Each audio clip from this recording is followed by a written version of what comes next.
Hello students, in this video we will continue the chapter The Enemy। तो last video में हमने पढ़ा था कि कैसे यूमी ने हना को बिल्कुल क्लियरली मना कर दिया था कि वो वाइट मैन को वॉश नहीं करेगी। हना को बुरा तो लगा था यूमी का इस तरह से जवाब देना, क्योंकि यूमी उसकी सर्वेंट है और यूमी को उसके ऑर्डर्स मानने चाहिए। लेकिन फिर भी हना ने उस पर गुस्सा नहीं किया, क्योंकि हना को डर था इस बात का कि कहीं सर्वेंट्स अगर गुस्से में आ गए तो बाहर जाके कुछ उल्टी सीधी कंप्लेन ना कर दें। इसीलिए हना शांत हो जाती है और यूमी को वहाँ से चले जाने के लिए कहती है और यूमी भी वहाँ से चले जाती है। तो ओवरऑल यूमी ने एनिमी को वॉश नहीं किया। अब हना एनिमी को खुद ही वॉश करेगी। हना ने डिसाइड किया है कि अब वो किसी पर डिपेंड नहीं रहेगी। हना अपने आप से ही बातें करते हुए कहती है कि स्टूपिड यूमी, क्या कुछ प्रॉब्लम थी इस आदमी को धोने में? एक आदमी ही तो है, एक घायल आदमी, बेचारा आदमी जो कुछ कर भी नहीं सकता। क्या प्रॉब्लम थी उसको इसको धोने में? लेकिन उसमें एक ईगो थी कि भाई मैं मालकिन हूँ, यूमी को मेरी बात माननी चाहिए थी और उसने मेरी बात नहीं मानी। तो उसने भी यूमी से रिक्वेस्ट करना ठीक नहीं समझा। उसको लगा कि मैं मालकिन हूँ तो मुझे इससे रिक्वेस्ट करने की ज़रूरत नहीं है, मैं कोई भी काम खुद भी कर सकती हूँ। ऐसा कहकर वो वाइट मैन के पास बैठी और उसने उसके जो फटे पुराने कपड़े थे उनको अनटाई करना शुरू किया, मतलब खोलना शुरू किया, सो दैट वो उसको वॉश कर सके। उसने एक टॉवल लिया, गर्म पानी में टॉवल को गीला किया और उससे वो वाइट मैन को क्लीन करने लगी। जब उसने उसका फेस साफ़ किया, हना ने जब वाइट मैन का फेस क्लीन किया, तब वो देखती है कि उस वाइट मैन की जो स्किन है वो रफ़ तो हो रखी थी एक्सपोजर के कारण, मतलब इतने टाइम से वो ऐसे ही भटक रहा था तो उसके कारण वो रफ़ हो गई थी। खुली रहने के कारण धूप में, बरसात में, उसकी वजह से वो रफ़ हो गई थी। लेकिन बहुत फ़ाइन टेक्सचर था उसकी स्किन पे, मतलब कोई भी रिंकल नहीं था या किसी भी तरह का कोई डैमेज नहीं था उसकी स्किन पे। वो जब बच्चा रहा होगा तो बहुत ही ज़्यादा गोरा रहा होगा, ऐसा हना ने सोचा उसकी स्किन देखकर। हना ये सारी बातें सोच ही रही थी, लेकिन वो ये भी जानती थी कि वो आदमी अब बच्चा नहीं रहा है, इसीलिए उसको उस आदमी को वॉश करना बिल्कुल भी अच्छा नहीं लग रहा था। हना ने उसकी अपर बॉडी को क्लीन कर दिया, लेकिन वो हिम्मत नहीं कर पाई उसको टर्न करने का। अब वो सोच रही थी कि इतनी देर क्यों हो गई है, सदाओ अभी तक आया क्यों नहीं। अब उसका गुस्सा थोड़ा थोड़ा शांत होने लगा था, अब वो चिंतित हो रही थी और ज़्यादा। तो वो उठी और अपने हाथ उसने गलत टॉवल पे पोंछ दिए, मतलब गंदे टॉवल पे ही अपने हाथ पोंछ दिए। फिर उसको लगा कि कहीं उस आदमी को सर्दी ना लग जाए, इसीलिए उसने उस आदमी को रज़ाई उड़ा दी। फिर उसने धीरे से सदाओ को आवाज़ लगाई। जैसे ही हना ने आवाज़ लगाई, सदाओ शायद अंदर आने ही वाला था। वो गेट पर ही खड़ा हुआ था और अब उसने दरवाज़ा खोला, अंदर आया तो सदाओ के हाथ में हना क्या देखती है, उसका इमरजेंसी बैग सदाओ के हाथ में था और सदाओ ने अपना सर्जन्स कोट पहना हुआ था। सर्जरी करते टाइम सदाओ जो कोट पहना करता था वही कोट पहना हुआ था और अपना इमरजेंसी बैग लेकर आया था। तो हना ने चिल्ला के कहा कि क्या तुमने डिसाइड कर लिया ऑपरेशन करने का? सदाओ ने कहा हाँ, मैं ऑपरेशन करूँगा। सदाओ ने हना से पीट करके एक साफ़ सुथरा टॉवल बिछाया फ्लोर पर और उस पर अपने सारे के सारे इंस्ट्रूमेंट्स खोलकर लगा दिए और हना से बोला कि टॉवल्स लेकर आओ। हना भी चुपचाप उसकी बात मानते हुए टॉवल्स लेने चली गई। हना को चिंता हो रही थी, लेकिन फिर भी वो अलमारी तक गई और टॉवल्स निकाल लिए। तो सदाओ ने कहा कि देखो कुछ पुरानी मैटिंग्स पड़ी होंगी, वो भी ले आओ बिछाने के लिए, ताकि जो ब्लड निकलेगा उससे फ्लोर कवरिंग ख़राब ना हो जाए। फ्लोरिंग जो थी वो ब्लड से ख़राब ना हो जाए, इसलिए सदाओ ने हना को कहा कि पुरानी मैटिंग के पीसेस ले आओ। हना बाहर वरांडा में चली गई, जहाँ पर गार्डनर मैटिंग रखा करता था, जो कि वो सर्दियों में डेलिकेट शब्स को बचाने के लिए यूज़ करता था। तो हना ने हाथ भर के वो मैटिंग्स उठा ली और इतने वो रूम में आई तो उसने क्या देखा कि ऑलरेडी ब्लड बह चुका है और उन मैटिंग्स का कोई भी फ़ायदा नहीं है, क्योंकि ब्लड बह के ऑलरेडी फ्लोरिंग में एब्जॉर्ब हो चुका है। कमरे की सारी मैट ऑलरेडी ख़राब हो चुकी थी। वो चिल्लाई कि अरे मैट तो ख़राब हो गया। तो सदाओ ने बहुत कैजुअली कहा, जैसे कि उसको परवाह ही नहीं है, कि हाँ हाँ ये ख़राब हो गया है, चलो आओ मेरी हेल्प करो इसको टर्न करने में। हना ने फिर से सदाओ की बात चुपचाप मान ली बिना कुछ कहे। अब सदाओ उस आदमी की पीठ को क्लीन करने लगा ध्यान से। तो हना ने सदाओ को बताया कि यूमी ने इसको साफ़ नहीं किया, यूमी ने मना कर दिया। तो सदाओ ने अपना काम रोके बिना उससे पूछा, तो क्या तुमने साफ़ किया इसको? हना ने कहा हाँ, मैंने ही साफ़ किया है। सदाओ को देखकर ऐसा लग रहा था कि उसका ध्यान हना की बातों में, उसके जवाब में बिल्कुल भी नहीं था, क्योंकि जब वो अपने काम में लगा होता था तो इसी तरह से अब्जॉर्ब हो जाया करता था, बिल्कुल भी किसी और बात पे ध्यान ही नहीं देता था। एक सेकंड के लिए तो हना को बहुत ज़्यादा हैरानी हुई कि सदाओ इतनी लगन से अपने काम में लगा हुआ है कि क्या उसको ज़रा भी ख्याल नहीं है जिस बॉडी पे वो काम कर रहा है वो बॉडी किसकी है। वो उतना एक्सीलेंटली अपने काम में लगा हुआ था कि पता ही नहीं चल रहा था कि वो सदाओ का एनिमी है। तो सदाओ ने हना से कहा आगे कि अगर इसको एनेस्थेटिक की ज़रूरत पड़ती है तो तुम्हें इसको एनेस्थेटिक देना होगा। एनेस्थेटिक होती है बेहोशी की दवाई, जो अक्सर डॉक्टर ऑपरेशन से पहले दिया करते हैं। तो सदाओ ने हना को कहा कि तुम्हें देना होगा इसको एनेस्थेटिक अगर इसको ज़रूरत पड़ी तो हना ने कहा कि क्या मैं, लेकिन मैंने तो कभी किसी को नहीं दिया। तो सदाओ ने कहा कि कोई बात नहीं, नहीं दिया तो बहुत ईजी होता है एनेस्थेटिक देना, तुम दे सकती हो। अब वो उसके घाव की पैकिंग खोल रहा था। उसने जो घाव को समुद्री काई लगाकर पैक किया था, अब वो उस पैकिंग को खोल रहा था। और जैसे ही पैकिंग खुलने लगी, खून और ज़्यादा तेज़ी से बहने लगा। उसने अपनी सर्जन लाइट की हेल्प से, सर्जन वाली जो लाइट होती है उसकी हेल्प से घाव के अंदर झांका तो बोला कि गोली अभी भी अंदर है। सदाओ कहता है कि मुझे हैरानी हो रही है कि इसका जो चट्टान से बना हुआ घाव है, चट्टान में टकराने के कारण जो घाव बना है, ये कितना गहरा है। अगर ये इतना गहरा नहीं होता तो शायद मुझे बुलेट आसानी से मिल जाती, लेकिन इसकी ये जो ब्लीडिंग है ये सुपरफिशियल नहीं है, मतलब खून ऊपर ऊपर से नहीं बह रहा है, अंदर से ही बह के आ रहा है। इसने बहुत ज़्यादा ब्लड लॉस कर लिया है, इसका ऑलरेडी बहुत ज़्यादा खून बह गया है। इसी क्षण जब सदाओ ने उसका घाव खोला और घाव में से खून बहने लगा तो हना चौक हो गई। चौक होने का मतलब होता है गला रुंध जाना, गला बंद बंद सा फील होता है, तो उसको चौक बोलते हैं। हना चौक हो गई। उसने हना की तरफ देखा तो हना के चेहरे का रंग उड़ा हुआ था। तो सदाओ ने हना को कहा कि बेहोश मत हो जाना, गिर मत जाना।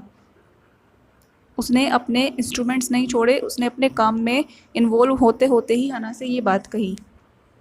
उसने हना को बताया कि अगर मैं अभी इंस्ट्रूमेंट्स रोक कर, अपना काम रोक कर तुम्हारे पास आया तो ये आदमी मर जाएगा, इसका सारा खून बह जाएगा। तो इतने में हना ने अपने दोनों हाथ अपने मुंह पर रखे और दौड़ के रूम से बाहर चली गई।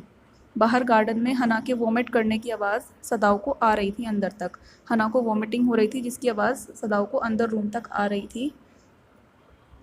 तो सदाओ ने सोचा मन ही मन कि बेटर होगा कि उसका पेट खाली ही हो जाए। सदाओ भूल गया था कि हना ने अपनी पूरी लाइफ में कभी कोई ऑपरेशन होते हुए नहीं देखा है, लेकिन सदाओ बहुत ज़्यादा अपसेट था कि वो हना के पास नहीं जा पा रहा है। हना को उसकी ज़रूरत है लेकिन वो अपनी वाइफ के पास नहीं जा पा रहा था।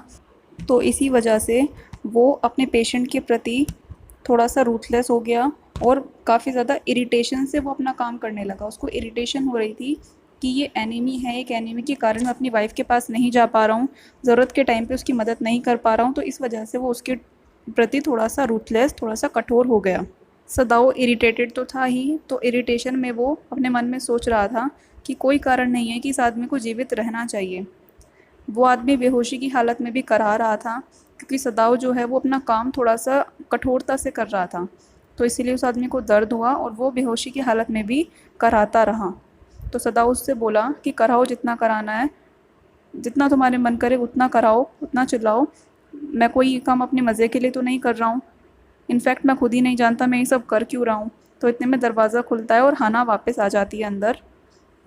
तो हना सदाओ से पूछती है कि बताओ कहाँ पर है एनेस्थेटिक। सदाओ अपने चिन से इशारा करता है और हना को कहता है कि अच्छा हुआ तुम आ गई, ये आदमी हिलने लगा है।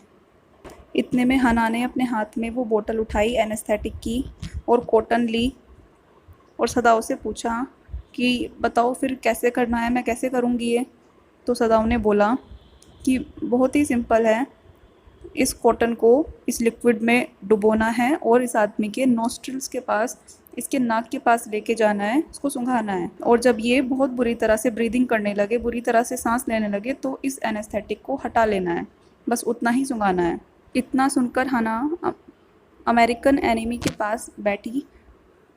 उसके मन में ख्याल आ रहा था कि ये कितना ज़्यादा चेहरा इसका थिन हो चुका है, इसका फेस बहुत ज़्यादा थिन हो गया है भूख के कारण, कमज़ोरी के कारण।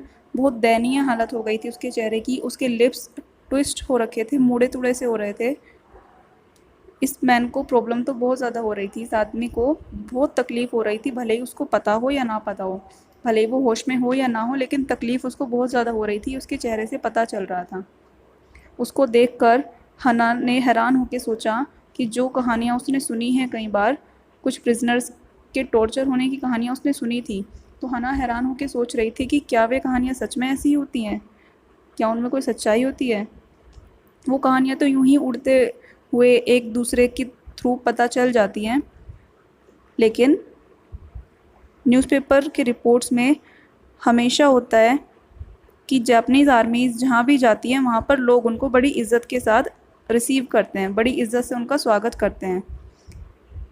लेकिन कभी कभी उसको याद आता है ऐसे आदमियों के बारे में, जैसे कि जनरल टाकीमा। वो जापान का ही था, जनरल टाकीमा, जो कि वैसे तो बहुत बड़े बड़े युद्ध लड़ता था, जीतता था, दुश्मनों को धूल चटाता था, लेकिन घर पर अपनी वाइफ को बहुत ज़्यादा निर्दयता से मारता था। कोई भी इस बात का जिक्र भी नहीं करता है। हना अपने मन में सोचती है कि अगर जनरल टाकीमा जैसा पावरफुल आदमी अपनी वाइफ के प्रति इतना क्रूअल हो सकता है, जो कि उसकी अपनी थी, तो वो दुश्मन देश से आए बंदी जो बना लेते हैं लोगों को, उन बंदियों का क्या हाल करता होगा, उन प्रिजनर्स का क्या हाल करता होगा। ऐसा सोचकर हना बहुत ज़्यादा शॉक्ड हो जाती है, बहुत हैरान होती है। वो अंदर ही अंदर प्रे करने लगती है, उम्मीद करती है कि काश इसके साथ इतना बुरा ना हुआ हो, ये जो एनिमी वहाँ पड़ा हुआ था, कि काश जापानीज़ आर्मीज़ ने इसके साथ इतना बुरा ना किया हो। और इसी मोमेंट, इसी क्षण उसको नज़र आता है उस आदमी के गर्दन पे लाल रंग के निशान, लाल रंग के चोट के निशान थे, बिल्कुल कान के नीचे गर्दन पर। तो हना अपने आप से ही बात करती है कि ये निशान, वो सदाओ की तरफ देखती है जवाब की उम्मीद से कि सदाओ शायद बता दे कि किस चीज़ के निशान है, लेकिन सदाओ जवाब नहीं देता। इसी क्षण सदाओ को फील होता है कि उसके इंस्ट्रूमेंट की जो नोक है, जो टिप है, वो किसी हार्ड चीज़ से टकराई है। वो इंस्ट्रूमेंट उसकी बॉडी में चला रहा था, तो उसको फील हुआ कि उसका इंस्ट्रूमेंट उसके पेशेंट की बॉडी में किसी हार्ड चीज़ से टकराया है, बहुत किडनी के बहुत पास। उसकी किडनी में भी वो लग सकता था। तो उसके दिमाग से एकदम से सारे विचार निकल गए। उसने फिर अपने फिंगर्स की मदद से उसके घाव में देखना शुरू किया, बुलेट ढूंढने की कोशिश की। उसको याद आया किस तरह से उसके एनाटॉमी के जो अमेरिकन प्रोफेसर थे, एनाटॉमी होती है एक साइंस जो कि ह्यूमन बॉडी के बारे में सिखाती है, तो एनाटॉमी के जो उसके प्रोफेसर थे वो हमेशा कहा करते थे कि ignorance of the human body is the surgeon's cardinal sin सर्स। मतलब था कि कोई भी सर्जन अगर ह्यूमन बॉडी के किसी भी एटम से अनजान है, उसे ह्यूमन बॉडी के किसी एटम की नॉलेज नहीं है और बिना नॉलेज के ही वो सर्जरी करने लग जाता है, तो इससे बड़ा पाप कोई हो ही नहीं सकता।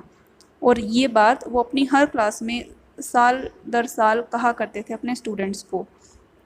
वो कहा करते थे कि ह्यूमन बॉडी की प्रॉपर नॉलेज हुए बिना यदि आप ऑपरेशन करते हो तो वो किसी मर्डर से कम नहीं है। तो सदाओ अब अपने आप से ही बातें कर रहा था, अपने आप से बुदबुदा रहा था कि किडनी बच गई है मेरे फ्रेंड, किडनी पे नहीं लगा है। ये सदाओ की हैबिट थी, जब वो ऑपरेशन कर रहा होता था तो सब कुछ भूल जाता था और पेशेंट को माई फ्रेंड कह के बुलाता था, और ऐसा ही उसने अभी भी किया। और इस बार तो पेशेंट कोई नॉर्मल पेशेंट नहीं था, उसका एनिमी था, लेकिन फिर भी सदाओ काम में इतना मग्न हो गया कि ये भूल ही गया कि वो एनिमी है और उसको माई फ्रेंड बुला बैठा अपनी आदत के कारण। फिर बहुत जल्दी से उसने बहुत ध्यान से बुलेट को बाहर निकाला। वो आदमी थोड़ा काँप रहा था, हिल रहा था, लेकिन अभी भी बेहोश था। लेकिन उसने फिर भी इंग्लिश में कुछ बड़बड़ाया। क्या बोल रहा था वो आदमी बेहोशी की हालत में इंग्लिश में? गट्स, दे गोट माई गट्स। बड़बड़ा रहा था कि उन्होंने मेरी अंतड़ियाँ ले ली, इंटेस्टाइन्स जो होती हैं आते, तो बड़बड़ा रहा था कि उन्होंने गट्स ले लिए मेरे। तो हना चिल्लाई सदाओ, सदाओ ने उसको चुप किया। वो आदमी थोड़ा बड़बड़ा के फिर से साइलेंस में चला गया, फिर से चुप हो गया। सदाओ ने उसकी रिस्ट उठाई, उसकी कलाई उठाई। हालांकि सदाओ को उसको टच करना बिल्कुल पसंद नहीं था, लेकिन फिर भी उसकी कलाई उठाई पल्स चेक करने के लिए। उसकी पल्स अभी भी फेंट थी, अभी भी बहुत कमज़ोर थी, लेकिन जीवित रखने के लिए काफ़ी थी। उम्मीद बंधाने के लिए कि हाँ ये आदमी ज़िंदा बच जाएगा, उसके लिए वो पल्स काफ़ी थी। लेकिन सदाओ ने मन ही मन सोचा कि मैं तो बिल्कुल भी नहीं चाहता कि आदमी ज़िंदा बच जाए। तो उसने हना को कहा कि बस अब और एनेस्थेटिक नहीं देना है। सदाओ अपने काम में वापस से ऐसे मुड़ा जैसे कि वो कभी रुका ही नहीं था, और अपने मेडिसिन में से उसने एक छोटा सा इंजेक्शन निकाला और उस इंजेक्शन से उसने एक सिरिंज भरी और उसको पेशेंट के लेफ़्ट आर्म में उल्टे हाथ में उतार दिया। उल्टे हाथ में एक इंजेक्शन लगाया और फिर उसने सिरिंज नीचे रखी और फिर दोबारा से मैन की, उस आदमी की कलाई उठाई। अब जो पल्स थी वो थोड़ी-थोड़ी सी स्ट्रॉन्ग होने लगी थी। इंजेक्शन लगने के बाद पल्स थोड़ी-सी स्ट्रॉन्ग होने लगी थी। उसने हना को कहा कि ये आदमी तो अब जीवित बच के ही रहेगा। सब कुछ हो जाने के बाद अब ये आदमी जीवित बच जाएगा। वो आदमी जागा, बहुत ज़्यादा कमज़ोर था, उसकी नीली-नीली आँखें बहुत ज़्यादा डरी हुई थी। जब उसको पता चला कि वो कहाँ पर है, तो ये सोचकर ही वो डरा हुआ था। वो इतना डरा हुआ था कि हना को अपोलोजाइज़ करने का मन हुआ कि उससे अपोलोजाइज़ करे, माफ़ी माँगे। वो खुद ही उसको अब सर्व करने वाली थी, क्योंकि सर्वेंट्स तो उसका काम करेंगे नहीं, उसके रूम में एंटर भी नहीं होंगे, तो अब हना को ही उसका सारा काम करना पड़ता। जब वो पहली बार कमरे में आई थी, तो उसने उस आदमी को देखा कि वो अपनी सारी शक्तियाँ इकट्ठी करके, सारी ताकत इकट्ठी करके कुछ भयानक करना चाह रहा था। उसने बहुत प्यार से उसको कहा कि डरो मत। इंग्लिश में बोला हना ने कि डोंट बी अफ्रेड। तो वो अमेरिकन बोला कि कैसे, आप कैसे इंग्लिश बोल लेती हैं? तो हना ने कहा कि मैं लंबे समय के लिए अमेरिका में थी। तो हना ने देखा कि वो अमेरिकन कुछ जवाब देना चाह रहा है, लेकिन वो बोल नहीं पाया। तो हना नीचे बैठ गई घुटनों के बल और उसको बहुत ही आराम से चीनी मिट्टी की चम्मच से, पोर्सलिन स्पून से खिलाया। उसने बेमन से खाया, लेकिन फिर भी उसने खाना खा लिया। अब हना ने उसको कहा, हालांकि वो उसको पसंद तो बिल्कुल भी नहीं कर रही थी, लेकिन फिर भी कहा कि अब तुम जल्दी ही स्ट्रॉन्ग हो जाओगे। लेकिन उस आदमी ने कोई जवाब नहीं दिया। जब सदाओ ऑपरेशन के तीसरे दिन उसके रूम में आया, तो उसने देखा कि जो यंग मैन है वो बैठा हुआ है। उसका फेस जो है वो ब्लडलेस हो चुका है, मतलब फेस की रंगत चली गई है, चेहरा पीला पड़ चुका है, क्योंकि उसने बैठने के लिए बहुत मेहनत की थी। बड़ी मेहनत से वो बैठा था। इतना ब्लड लॉस हो जाने के बाद और ऑपरेशन होने के बाद वो खुद ही उठ के बैठ गया था, तो उस काम में उसको बहुत मेहनत लगी थी। तो सदाओ चिल्लाया कि लेट जाओ, क्या तुम मरना चाहते हो? और उसने फिर आराम से उस आदमी को लेटा दिया और उसके ज़ख्म को एग्ज़ामिन किया। सदाओ ने उसको डांटा, एक डॉक्टर की तरह डांटा कि तुम अपनी जान ले लोगे अगर तुमने इस टाइप की हरकत दोबारा करने की कोशिश की तो वो लड़का जो था वो हल्के सी आवाज़ में बोला, बुदबुदाया कि आप मेरे साथ क्या करने वाले हैं? इस वक्त वो लड़का बिल्कुल 17 ईयर्स का लग रहा था। ऐसा लग रहा था मान लो कोई 17-18 साल का बच्चा है। क्या आप मुझे पुलिस को हैंड ओवर कर देंगे? उसने फिर से पूछा। सदाओ ने 1 सेकंड के लिए तो जवाब नहीं दिया। सदाओ ने अपना एग्ज़ामिनेशन कंप्लीट किया, मतलब उसका जो चेकअप करना था वो कंप्लीट किया और फिर उसको रज़ाई उड़ा दी। फिर सदाओ ने उसको कहा कि मैं खुद नहीं जानता कि मैं तुम्हारे साथ क्या करूँगा। हाँ, बल्कि ये बात तो श्योर है कि मुझे तुम्हें पुलिस को ही सौंपना चाहिए। तुम प्रिजनर ऑफ वॉर हो। नहीं नहीं, मुझे कुछ बताने की कोशिश मत करो। सदाओ ने अपना हाथ उठा के उसको मना कर दिया, क्योंकि उसको लग रहा था कि वो आदमी सदाओ से कुछ कहना चाह रहा है। तो सदाओ ने कहा कि मेरे से फालतू जान पहचान बढ़ाने की बिल्कुल भी ज़रूरत नहीं है। मुझे अपना नाम तक मत बताना जब तक मैं तुमसे तुम्हारा नाम पूछूँ नहीं। फिर वो दोनों एक दूसरे को कुछ सेकंड्स के लिए देखते रहे और फिर यंग मैन अपनी आंखें बंद करके फेस टर्न करके सो गया और उसने कहा ठीक है। गेट के बाहर हना सदाओ का वेट कर रही थी। सदाओ देखते ही समझ गया कि कुछ ना कुछ प्रॉब्लम हुई है हना के साथ। तो हना ने कहा कि सदाओ, यूमी मुझे बता रही थी कि सर्वेंट्स को लगता है कि वो हमारे घर में नहीं रह सकते अगर हमने इस आदमी को और ज़्यादा अपने घर में रखा तो।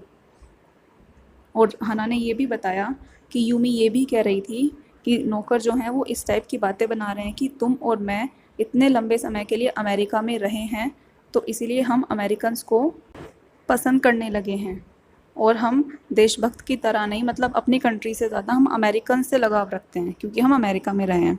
ऐसा सर्वेंट सोचते हैं। लेकिन सदाओ ने कहा कि ऐसा तो कुछ भी नहीं है, अमेरिकन्स तो हमारे एनिमीज़ हैं, लेकिन हमें इस बात की ट्रेनिंग मिली है कि किसी भी आदमी को अगर हम बचा सकते हैं तो उसको मरने ना दें, क्योंकि हम डॉक्टर्स हैं। तो हना ने कहा कि सदाओ, हम ये बात समझ सकते हैं लेकिन सर्वेंट्स इस बात को नहीं समझ सकते। तो सदाओ ने कहा कि तुम ठीक कह रही हो। अब किसी तरह उनकी गृहस्थी चल ही रही थी। सर्वेंट्स और ज़्यादा केयरफुल हो गए थे, अपने मास्टर्स पे और ज़्यादा नज़र रखने लगे थे। उनकी कोर्टेसी बिल्कुल वैसी ही थी। वो उतने ही लॉयल्टी से उनके लिए काम करते थे पहले की तरह, लेकिन उनकी आंखों में उनके लिए इज़्ज़त थोड़ी सी कम हो गई थी।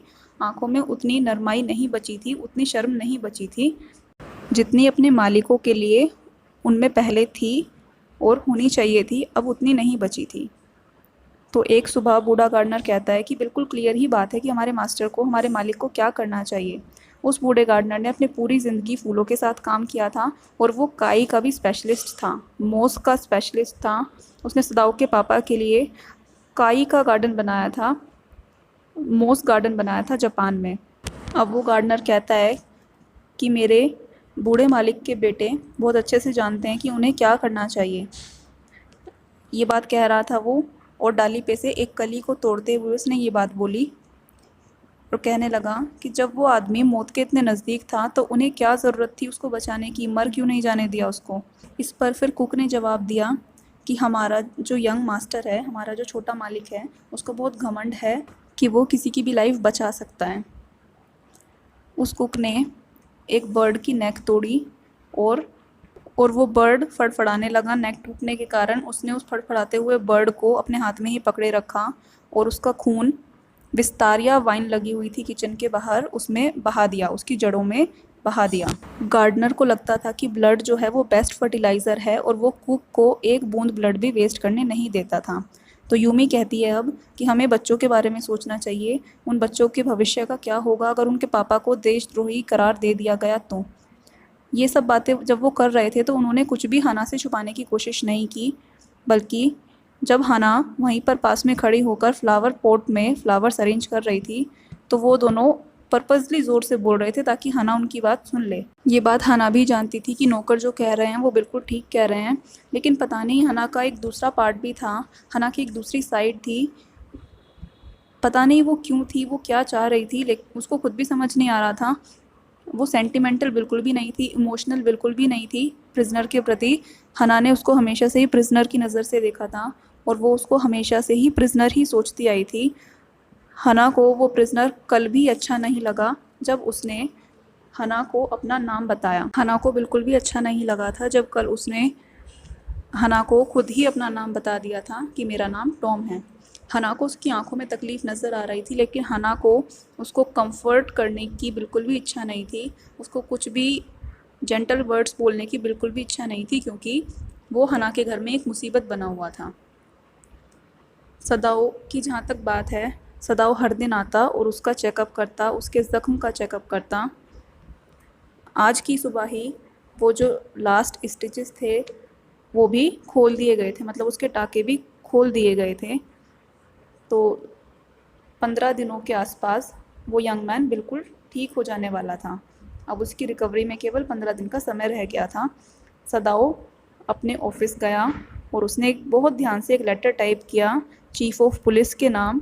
उसने उस लेटर में बस थोड़ी बहुत ही जानकारी लिखी कि इस डेट को 21 फरवरी को एक भागा हुआ प्रिजनर मेरे घर के पास आ चुका था बहकर, इतना ही लिखा। और उसने ये अनफिनिश्ड रिपोर्ट, ये आधी अधूरी रिपोर्ट अपने डेस्क के ड्रॉर में डाल दी। उसके 7वें दिन बाद दो चीज़ें हुई घर में। इस दिन के 7वें दिन दो चीज़ें हुई।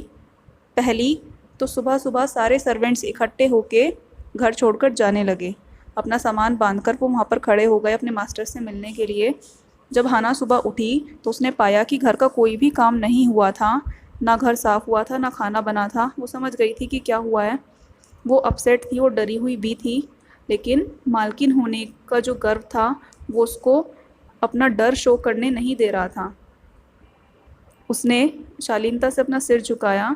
जैसे ही सर्वेंट्स उसके सामने आए उसने उनकी सैलरी दी, उनको पे किया और उन सबको थैंक यू बोला उनकी सर्विसेज के लिए। वो सारे नौकर रो रहे थे, लेकिन हना नहीं रोई। कुक और गार्डनर ने सदाओ को तब से सर्व किया है जब से वो छोटा बच्चा था, मतलब सदाओ के पापा के ज़माने के नौकर थे वो। यूमी बच्चों के लिए रो रही थी। वो इतनी दुखी थी कि वो बाहर जाकर भी दौड़कर हना के पास वापस आई और उसने हना को कहा कि अगर बेबी आज रात मुझे ज़्यादा मिस करे तो आप मुझे बुलवा लेना। आप जानती हैं मेरा घर कहाँ पर है, मैं अपने ही घर जा रही हूँ। तो हना ने स्माइल करते हुए बोला थैंक यू। लेकिन हना ने अपने आप से मन ही मन कहा कि बेबी कितना भी रोए वो यूमी को बिल्कुल नहीं बुलाएगी। हना ने उस दिन खुद ही ब्रेकफास्ट बनाया। सदाओ ने बच्चों का काम करने में हेल्प कर दी। उन दोनों ने सर्वेंट्स के बारे में कोई भी बात नहीं की उनके जाने के बाद। लेकिन उस सुबह जब हना प्रिजनर को खाना खिला के सदाओ के पास आई तो उसने कहा कि ऐसा क्यों नहीं है कि सब जानते हैं कि हमें इसका क्या करना चाहिए, लेकिन हमें ही समझ नहीं आ रहा है कि हमें इसका क्या करना चाहिए। हमसे ज़्यादा तो सर्वेंट्स को समझ में आ रहा है कि इसका क्या करना चाहिए। हम दूसरे जापानीज़ से अलग क्यों हैं? सदाओ ने कोई जवाब नहीं दिया, लेकिन थोड़ी देर बाद वो उस प्रिजनर के रूम में गया और उससे कहा कि आज तुम अपने पैरों पर खड़े हो सकते हो। तुम केवल एक बार में 5 मिनट के लिए ही खड़े होना। कल तुम इस चीज़ को थोड़े लंबे समय के लिए भी ट्राई कर सकते हो। अच्छा होगा कि तुम जल्दी से स्ट्रोंग हो जाओ, जितना जल्दी हो सके उतना जल्दी स्ट्रोंग हो जाओ। उसने देखा कि यंग मैन के फेस पे एक डर था, उसका चेहरा पीला पड़ा हुआ था। उसने लड़के ने कहा ओके ठीक है, लेकिन ऐसा लग रहा था कि वो और ज़्यादा बातें कहना चाहता है। तो उस लड़के ने कहा कि मुझे लगता है कि मुझे आपको थैंक यू कहना चाहिए डॉक्टर, क्योंकि आपने मेरी लाइफ बचाई है, आपने मेरी जान बचाई है। तो सदाओ ने बिना किसी फीलिंग्स के एकदम यूं ही कोल्डली बोल दिया कि मुझे इतना जल्दी भी थैंक यू करने की कोई ज़रूरत नहीं है। उसने फिर से लड़के की आंखों में डर देखा, बिल्कुल ऐसा डर जैसा किसी जानवर की आंखों में होता है हंटिंग से पहले, शिकार से पहले किसी जानवर की आंखों में जो डर होता है, बिल्कुल वैसा ही डर था। उसकी गर्दन के जो निशान थे वो और ज़्यादा लाल हो गए थे 1 सेकंड के लिए। सदाओ ने देखा तो कि निशान है, लेकिन पूछा नहीं कि किस चीज़ के निशान है। तो इसी आफ्टरनून, इसी दोपहर एक और बात हुई। दूसरी चीज़ जो हुई तो वो ये थी कि हना जो थी वो अपने घर में बिल्कुल एक मज़दूर की तरह काम पे लगी हुई थी। तो काम करते करते उसने क्या देखा कि एक मैसेंजर, एक संदेश वाहक, एक ऑफिशियल यूनिफॉर्म पहनकर आया हुआ है। पुलिस वालों की ऑफिशियल वर्दी में एक मैसेंजर आया है। तो वो तो घबरा गई, उसके हाथ जो थे वो बिल्कुल कमज़ोर पड़ गए और उसकी सांसें रुक गई बिल्कुल। उसको लगा कि सर्वेंट्स ने बाहर जाकर कंप्लेन कर दी है। तो वो दौड़ती दौड़ती सदाओ के पास गई, हाँफती हुई। मैसेंजर भी उसके पीछे पीछे वहीं चला गया, गार्डन से होकर जहाँ पर सदाओ प्रेजेंट था। मैसेंजर वहीं जाकर खड़ा हो गया और हना कुछ भी नहीं बोल पाई, केवल उसने मैसेंजर की तरफ इशारा करके सदाओ को दिखाया। सदाओ ने अपनी बुक से अपना ध्यान हटाया। वो अपने ऑफिस में बैठा हुआ था और ऑफिस का दूसरा पार्टीशन गार्डन की तरफ खुलता था।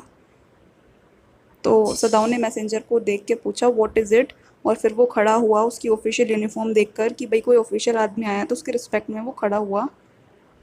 तो उस मैसेंजर ने सदाओ को कहा आपको पैलेस आना होगा।